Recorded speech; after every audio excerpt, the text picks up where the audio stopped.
Boa noite, gente. Boa noite a todos. Para os que não me conhecem, desculpa que eu estou um pouco rouco. Boa noite. Para os que não me conhecem, meu nome é Alex, tá? Eu vou trabalhar junto com o Roberto, com vocês, com língua portuguesa. Então, só para vocês entenderem, eu e o Roberto, a gente divide assim. O Roberto trabalha com a morfologia, eu trabalho com a sintaxe. O que quer dizer isso na prática? O Roberto vai trabalhar o português com vocês com a palavra fora de contexto, a palavra isolada. Eu vou trabalhar com a frase, a palavra dentro da frase. Beleza? E como eu sempre falo nas turmas que eu estou, o meu papel aqui não é necessariamente ensinar português para vocês. Alguns que estavam fazendo aula comigo sabem que eu facilito pra caramba, né? O meu papel aqui é ensinar vocês a fazer questão de português. Quem tem que saber português sou eu. Tá? Então eu tenho que ensinar vocês como fazer questão de língua portuguesa. Beleza? Então, como nós estamos, para a maioria aqui, começando novamente o curso, para vocês será uma revisão, é bom que vocês vão revisar tudo, né? Eu sempre costumo começar o curso mostrando uma técnica de fazer questão de língua portuguesa. Tá? Por quê? Às vezes, na hora da prova, vai dar aquele branco natural, isso é clássico, né? A gente esquece muita coisa, é muita informação. Às vezes é um nome que está no enunciado que não vai remeter a nada na cabeça de vocês, então vai dar aquele branco. Então, a primeira coisa que a gente tem que entender é que a nossa língua é uma língua de posição. O que significa ser uma língua de posição? Existem dois tipos de língua no mundo, as línguas de posição e as línguas de caso. Língua de caso significa que as palavras não têm ordem na frase. Você pode colocar em qualquer ordem que está certo. No português não é assim, as palavras têm uma ordem a ser colocada. Isso quer dizer que o que determina o que uma palavra é na língua portuguesa é o que veio antes dela. Ou seja, o que veio antes determina o que veio depois, e assim sucessivamente. O que eu quero dizer na prática? Eu vou botar algumas frases aqui só para explicar para vocês. Eu não vou nem colocar o enunciado só para explicar o raciocínio. Porque, como eu falei, eu quero que vocês entendam que existem maneiras de fazer prova de português. A gente, obviamente, vai ver também o conteúdo. Então, imaginem que vocês pegaram as seguintes alternativas numa prova. Deixa eu pensar aqui.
Essa técnica que eu vou falar com vocês serve para sempre que a questão for sobre a mesma palavra várias vezes numa frase.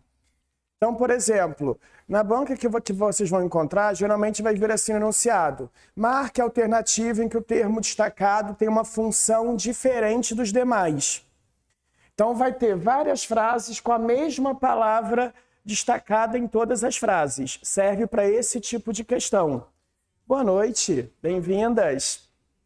O que a gente tem que pensar? Se é a mesma palavra em várias frases, eu não tenho que saber qual é a classificação que ela tem, nem o que ela é. Eu tenho que saber o que é o que está antes dela. Como assim? Antes dessa palavra aqui, eu tenho o edital, que é um substantivo. Para quem falou, está pensando assim, Alex, eu não sei o que é um substantivo. Isso é o que vocês vão estudar com o Roberto. Com o Roberto, vocês vão estudar o que cada palavra é separado. Comigo, o que ela é dentro da frase. Então, com ele, vocês vão estudar por que isso é um substantivo, tá? Mas, por exemplo, aqui eu tenho um substantivo. Conteúdo é também um substantivo. Falei é um verbo. E livro é um substantivo. Eu não preciso saber a regra para saber que a resposta para uma questão como essa tem que ser a letra C. Por quê? Na língua portuguesa, nunca uma palavra que vem depois de um substantivo é a mesma coisa que uma palavra que vem depois de um verbo. Mas eu precisava saber classificação, alguma coisa assim? Não, se eu só saber o que a palavra anterior é, eu sei o que a palavra seguinte vai ser. Só a título de curiosidade, esse que se chama pronome relativo.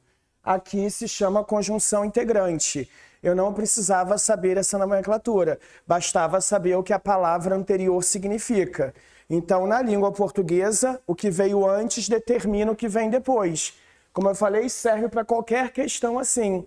Como eu falei, vai ter branco, vai ter aquele desespero. Então, confia nisso daqui.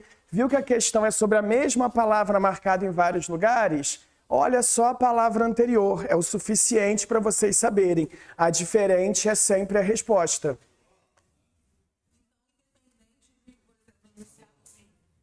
Tá bom?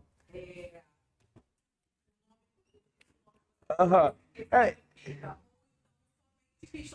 Exatamente, exatamente. Porque esse que é igual a esse que é igual a esse. Esse é diferente dos outros. Então, independente do que perguntar, esse daqui é diferente dos outros. Tanto por conta do verbo, tanto no significado quanto na classificação. Porque a língua de posição significa isso. O que veio antes determina o que vem depois. Então, sempre que for sobre a mesma palavra, vocês podem usar esse raciocínio, sem ter que pensar qual é a regra, qual é a lógica, qual é a questão e tudo mais. Beleza? Entendido? Então, vamos começar aí sim agora o nosso conteúdo pelo mais básico. Eu não sei o que cada um de vocês sabe ou lembra, então eu vou começar sempre do mais básico, porque aí a gente vai continuar. Vocês vão ver que eu facilito bastante, tá? A gente, como eu falei, vai falar sobre a sintaxe, certo? Sempre que eu começo a falar sobre sintaxe, eu gosto de explicar para os alunos sempre primeiro 4 conceitos básicos, porque tem questão em que vocês podem ser desafiados com isso. Por exemplo, a pessoa colocar isso daqui, vamos supor que um enunciado fale assim, olha, a frase olá é usada... Perdão, deixa eu mudar aqui. O período olá é usado para chamar alguém. Ainda que essa parte da resposta esteja correta, vocês têm que saber que isso daqui não é um período. Certo? Então, a gente vai começar... Ah, tá aqui. A gente vai começar vendo os conceitos mais básicos da sintaxe, que é o conceito de enunciado e sentença, frase, oração e período, para a gente saber o que cada uma dessas coisas significa. Beleza? Tudo bem? Então, vamos lá.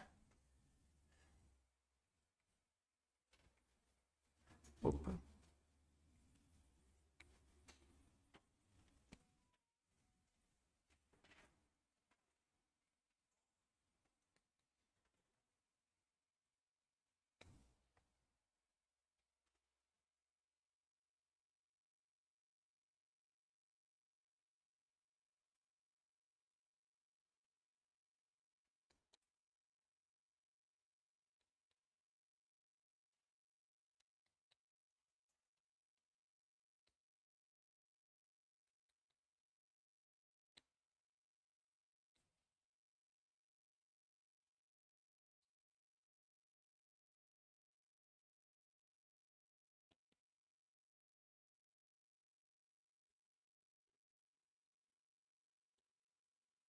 Não estranhe essa última aqui, tá, gente? É proposital.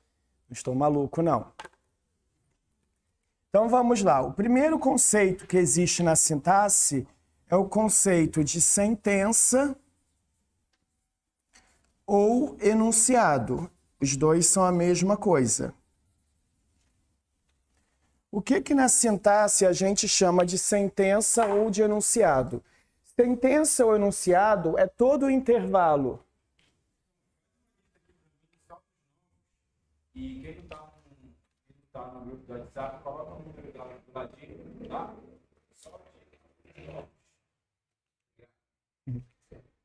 Então, olha só, uma sentença ou um enunciado é todo o intervalo que vai de uma letra maiúscula até um ponto de encerramento. Sim. Então, da letra maiúscula até o ponto de encerramento, nós temos 3 pontos de encerramento no português, tá?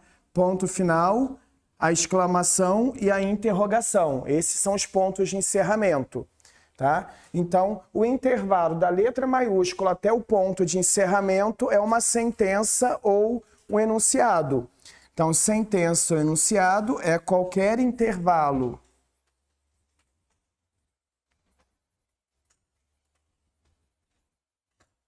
de uma letra maiúscula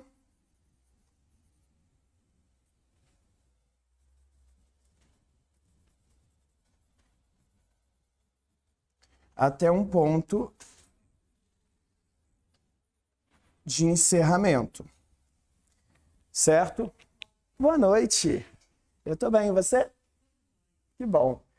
Então, olha só, olhando os casos que eu coloquei aqui, deixa eu só... Ô, Ariana, sério, tem um chat aqui, tá? Eu vou ver com o Railson, vou pedir para ele dar uma olhadinha nisso. Se você já estiver conseguindo abrir, eu não falo qualquer coisa, eu mando mensagem para ele ver isso, tá? Só um instantinho. Olha só, usando esse raciocínio aqui, em todos esses casos eu tenho uma letra maiúscula e um ponto de encerramento, certo? Então, todos os casos que eu coloquei ali são exemplos de sentença ou de enunciado. Então, se uma prova chamar isso de sentença e enunciado, está correto. Certo? O próximo item é a frase.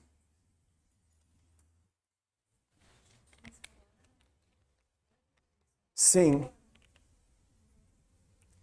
O que é uma frase? Para a língua portuguesa, uma frase é, antes de tudo, um enunciado. Ou seja, tem que ter letra maiúscula e ponto de encerramento. É o enunciado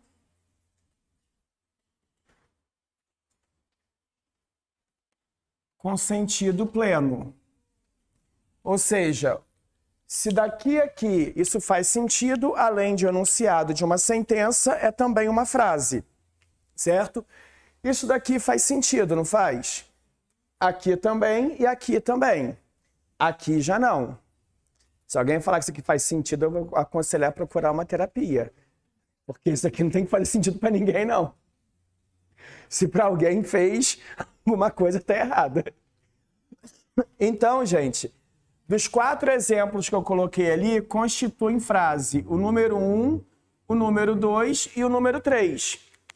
Ou seja, eu posso chamar isso de sentença, enunciado ou frase. Isso também e isso também. Isso daqui eu só posso chamar de sentença ou enunciado. Por quê? Porque não tem sentido pleno. Beleza? Terceiro item da sintaxe básico é o período.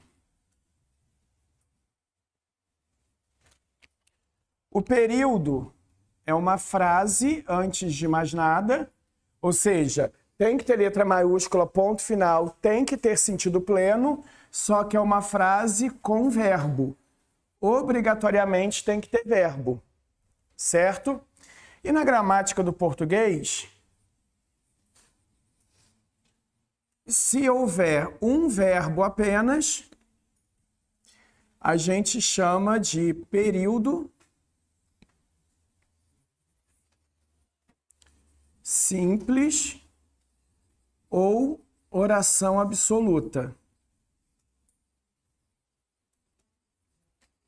Então, oração absoluta e período simples é uma frase com um verbo só, certo? E Se houver mais de um,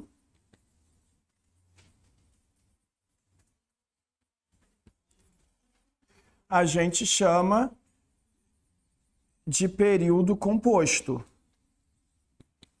Certo? Então pensem comigo aqui. Isso daqui é um enunciado, isso daqui é uma frase. Tem algum verbo aqui? Não. Então isso não é um período. É um enunciado e é uma frase, mas não é um período. Aqui tem verbo? Tem. Aqui também tem. Aqui também tem verbo, mas é uma frase? Não. Então também não é um período. Então desses 4 exemplos que eu coloquei, eu tenho ali o número 1 é um período simples.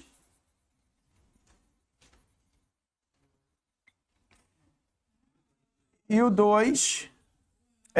é o 2, desculpa, obrigado. E o 3 é um período composto. Por isso que naquela hora que eu coloquei ali, o período olá é não sei o quê. Estava errado porque olá não é verbo. Se não é verbo, não pode ser um período. Período é frase que tem verbo. Certo? E o último conceito básico é o da oração.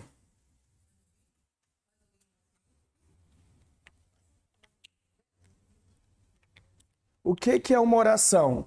Uma oração é o verbo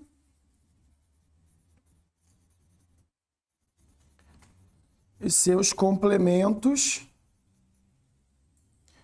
e adjuntos. Já vou explicar isso daqui para vocês, tá? O que é um complemento, o que é um adjunto? É o verbo, seus complementos e adjuntos. Uma oração não precisa ter sentido pleno. Se tiver verbo, já é oração. Não precisa ter sentido pleno e a quantidade é equivalente ao número de verbos.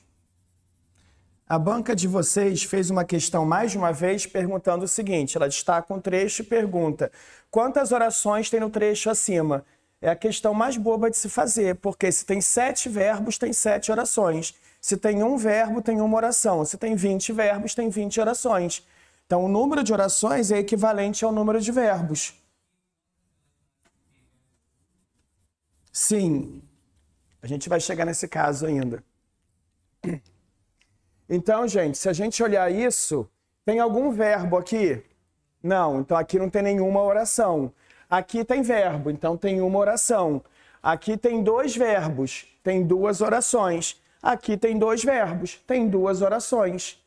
Certo? Então isso daqui não é frase, não é período, mas é o enunciado e é a oração. Para ser oração não precisa ter sentido pleno, basta ter verbo, certo? Então eu tenho oração no exemplo 2, no exemplo 3 e no exemplo 4. Beleza?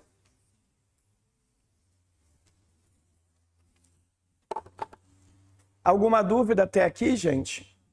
Não? Como eu falei, esses são os conceitos mais simples, mais básicos da sintaxe da língua portuguesa. A gente vai olhar agora, a sintaxe se subdivide em a sintaxe do período simples e sintaxe do período composto. A gente começa estudando as frases que tem um verbo só, depois a gente vai para as frases que tem 2 ou mais verbos. Certo? E para vocês vai ser uma revisão. É porque a turma que já estava aqui, a gente tinha acabado de terminar o período simples. Aí para eles... Claro.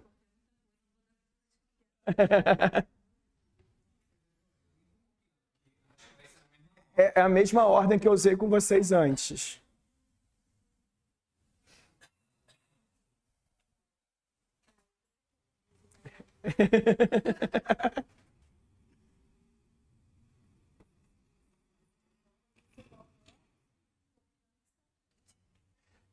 Cada um tem uma forma de inteligência, né? A minha não é assim, não.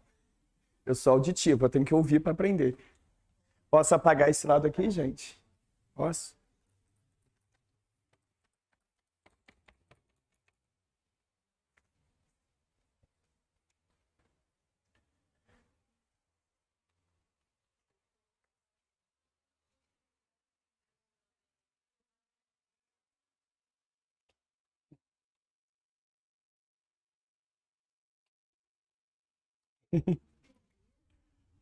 Então, gente, a gente vai agora para a sintaxe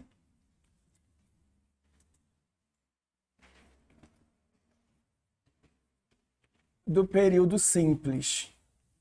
Ou seja, vamos estudar primeiro frases que têm só um verbo, certo? Antes da gente ir para os termos, eu quero primeiro arrumar a cabeça de vocês para vocês entenderem o seguinte: o período simples se subdivide em duas partes, sujeito e predicado. Dentro do sujeito e predicado, a gente tem núcleos, complementos e adjuntos. Então, eu vou fazer só um pouquinho diferente do que eu fiz com vocês. Eu vou explicar primeiro esses conceitos, depois a gente vai ver cada um deles em especial. Então, ó, a base do período simples, como eu falei, é aquela frase. Então, a oração absoluta ou o período simples é subdividido... Deixa eu só botar aqui o nome. Ela é subdividida em duas partes. Ela tem o sujeito e o predicado. Certo? Essa é a subdivisão. Dentro do sujeito e predicado, a gente tem três coisas. Dentro dos três. A gente tem o núcleo, a gente tem... Deixa eu puxar aqui maior. Os adjuntos e a gente tem os complementos. Dentro do predicado, a gente também tem essas três coisas. A gente também tem o núcleo, a gente também tem os adjuntos e a gente também tem os complementos. Deixa eu só abreviar aqui, tá? Então, eu tenho uma frase, por exemplo, aqui, ó, eu não tenho um período simples. Então, se eu tenho um período simples, aqui tem sujeito e predicado. Certo? Dentro do sujeito e predicado, o núcleo é o único elemento. Aqui, por exemplo, o núcleo ele é obrigatório, senão não vai ter. O complemento também é um termo obrigatório, em ambos os casos. O adjunto é o termo que a gente não precisa colocar numa frase, ou seja, a frase existe sem ele. Eu vou exemplificar tudo isso aqui, tá? Eu quero só que vocês entendam como é que a gente divide as coisas. Beleza? Então, toda frase eu tenho sujeito e predicado. Vamos começar com a base principal. Como é que eu separo o sujeito do predicado? Vamos à primeira regra, então. Só botar aqui como primeira regra.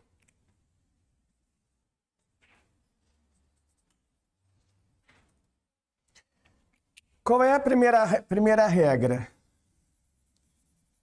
Se não houver vírgula,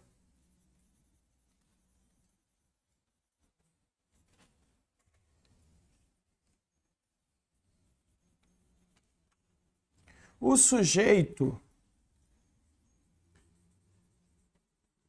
é tudo que estiver antes do verbo.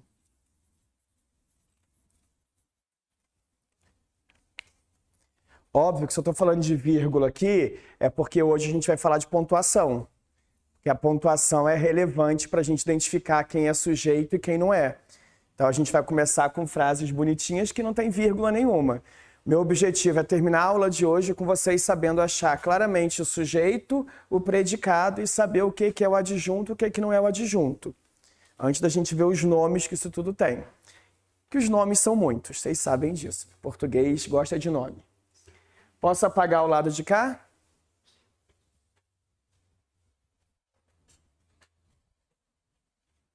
Gente, qualquer dúvida podem perguntar, tá? Explico 20 vezes se for necessário.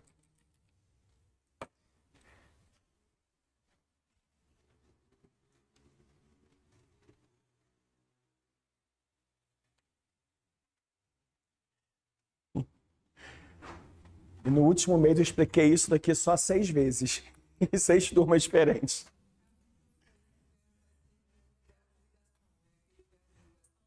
Não só, tem também o verbo de ligação. A gente tem o verbo de ligação e o verbo de ação. O de ação se subdivide em intransitivo, transitivo, direto e transitivo indireto. Mas pode ser o verbo de ligação ou não. Depende, pode ser qualquer um dos dois. Então, olha só para a gente treinar isso, deixa eu botar aqui alguns exemplos só para a gente treinar e identificar o sujeito e o predicado. Tá certo?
Então, olha só para a gente treinar isso, a primeira coisa que eu tenho que achar numa frase é achar o sujeito e o predicado.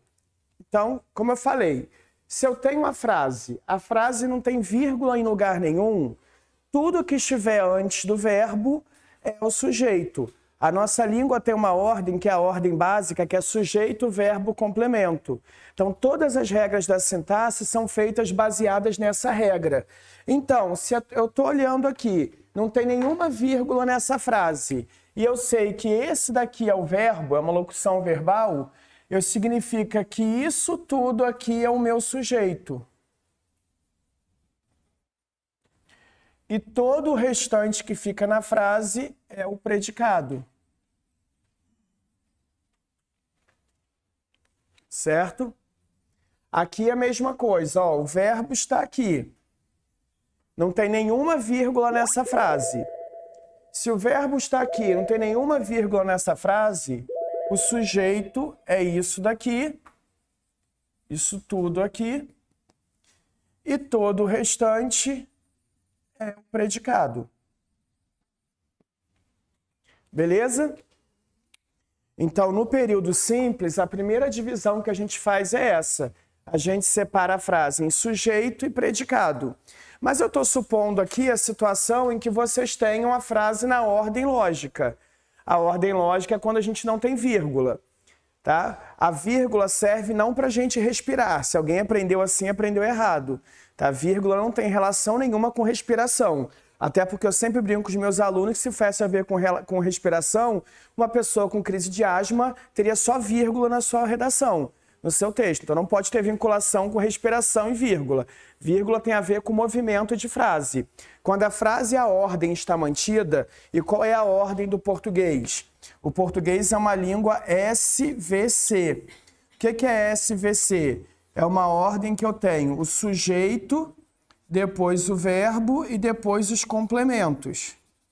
Sempre que a frase estiver nessa ordem, significa que a frase tem essa arrumação.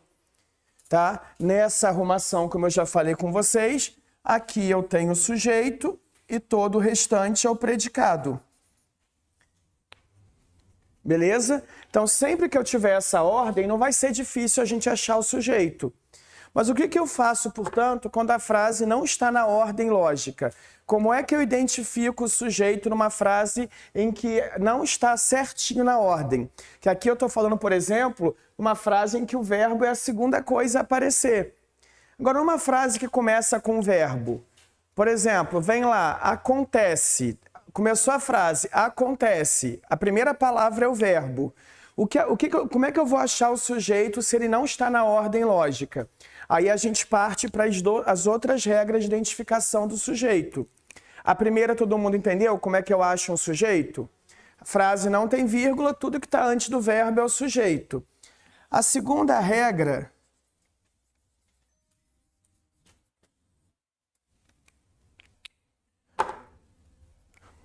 O sujeito...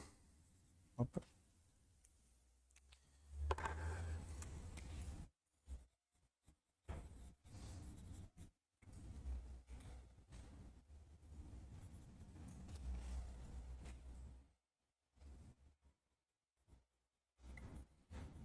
Deixa eu só mudar aqui, que é um núcleo. Perdão, tá, gente? Aqui eu comi uma palavra.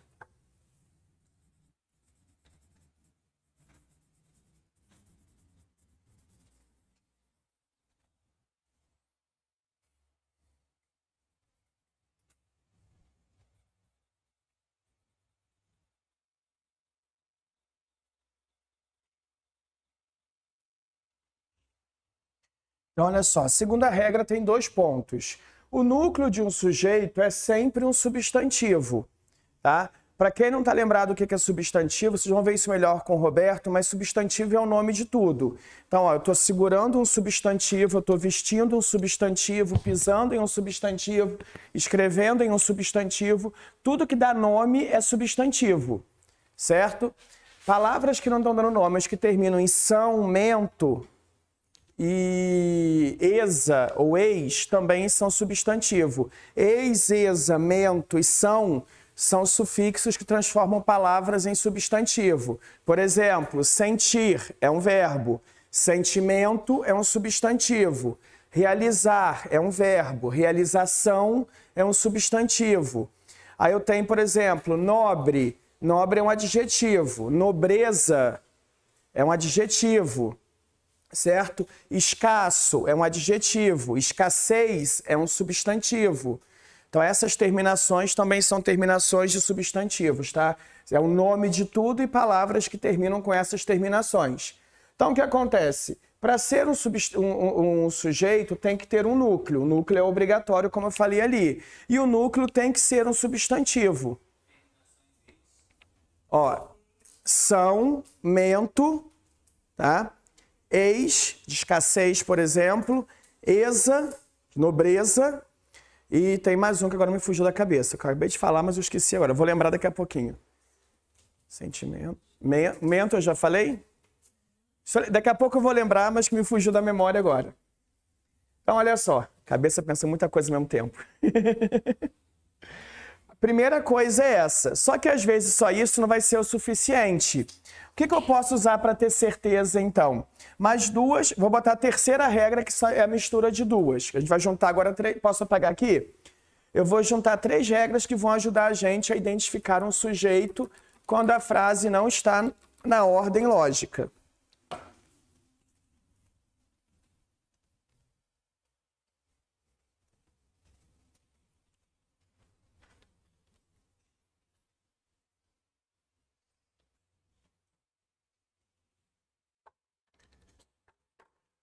Então vamos lá. Terceira regra que envolve o sujeito.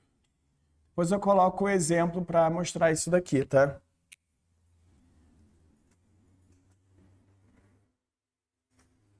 O sujeito concorda com o verbo. O que significa isso? Se mudar um, muda o outro. E a quarta regra é que